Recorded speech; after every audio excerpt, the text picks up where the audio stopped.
அவங்க கட்சி கொடி கட்டி ஆம்புலன்ஸ் உள்ள வருதுங்கிறாரு. அந்த ஆம்புலன்ஸை அவங்க தான் ஆர்கனைஸ் பண்ணியிருக்காங்க. ஆர்கனைசர்ஸ் 2 ஆம்புலன்ஸ் வச்சுருக்கணும். நாமக்கல்லேருந்து வந்திருக்குது. அது கட்சி கொடியோட அவங்களுடைய அவசர உதவிக்காக எடுத்துகிட்டு வருதான். இப்போ அங்கே வந்து அவரே சொல்கிறார்ல, ஒரு 9 வயது குழந்தை காணவில்லை அப்படிங்கிறத சொல்கிறார். அந்த சூழல்லேருந்து ஆம்புலன்ஸ் வரணுமா வர வேணாமா எனக்கு புரியல. முதல்ல ஒரு விஷயத்த சொல்லிடுறேங்க. நீங்க ஆம்புலன்ஸ் விஷயத்துக்கு அப்புறம் வரேன். அந்த காலத்துல புரட்சித் தலைவர் எம்ஜிஆர் அவர்கள் பார்த்தா மதியம் 3 மணிக்கு ஒரு இடத்துக்கு வரேன் அப்படின்னு அந்த இடத்துல அறிவிச்சிருப்பாங்க. ஆனா அதிகாலை 3 மணிக்கு வருவார் அப்படின்னு கேள்விப்பட்டிருக்கிறேன். அது சியாம் சார் கரெக்டா சொன்னார். பல பாயிண்ட்ல பேசிட்டு லேட்டா வருவாரு.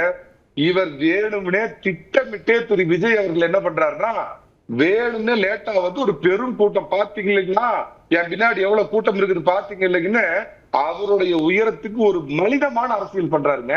ஏங்க இங்க ஷூட்டிங் போன இடத்துனால இங்க வெளியே தெரியுதா? எத்தனையோ இடத்துக்கு இதே மாதிரி சார்ட்டர் பிளைட்ல தனி பிளைட்ல வெளியே போயிருக்காரு. எல்லா பக்கமும் இவர் தெரிஞ்சது. இவர் என்ன பண்றாருன்னா, வேணும்னே தாமதப்படுத்தி தனக்கு பின்னாடி ஏதோ தமிழ்நாடே எனக்கு அனுப்பி இருக்குது. ஓட்டு இல்லாதவங்கல இருந்து ஒரு 20-25 வயசு உள்ளவங்க உங்க பின்னாடி இருக்குது. உங்க உயரம் என்னன்னு தேர்தல தெரியும். ஆனா நீங்க 40 பேர் செத்து போயிட்டாங்க, அநியாயத்துக்கு செத்து போயிட்டாங்க.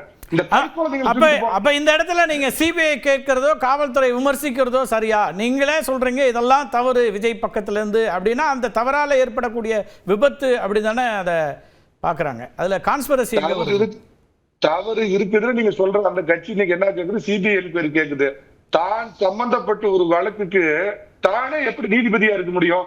தமிழ்நாடு அரசு பண்ண ஃபெயிலியர், போலீஸ் பண்ண ஃபெயிலியர், விஜய் பண்ண ஃபெயிலியர்ங்கிற 2 பேருக்கு சம்பந்தம் இல்லாத ஒன்றிய அரசு பாசக அரசு கொடுங்க, சிபிஐ கிட்ட கொடுங்க. அவங்க அரசுக்கு சம்பந்தம் இல்ல, அது வேற விஷயம். சிபிஐ கிட்ட நீங்க ஒப்படைங்கன்னு சொல்றேன். நான் என்ன கேட்கறேன்னா சார், இதை அரசியல் ஆக்குறது யார் விபத்துன்னு கேக்குறீங்க? சாச்சா திமுக தலைவர், திமுக கள்ளச்சாராயத்துல செத்து போனாங்க சார். எட்டி பார்த்தாரா சார் இது வரைக்கும்? முதலமைச்சர் மரியாதைக்குரிய முதலமைச்சர் எட்டி பார்த்தாரா? தேசப்பற்றோட ஏர் ஷோ பார்க்க போய் 5 பேர் செத்து போனோம். அவனுக்கு வாக்கரிசி 3 லட்சம் கொடுத்தாங்க. அதே பாத்தீங்கன்னா நடிகர் விஜயோட ஷோவை பார்க்க போனவங்களுக்கு மிட் நைட்ல ஓடி போய் பாக்குறாருங்க இவரு. அவங்களுக்கு அது எனக்கு புரியவே இல்லை மணிகண்டன். அதாவது முதல்ல போய் பாக்குறதுங்கிறது தவறுன்னு சொல்றீங்களா? அது எனக்கு புரியல. நான் அப்படி சொல்லல.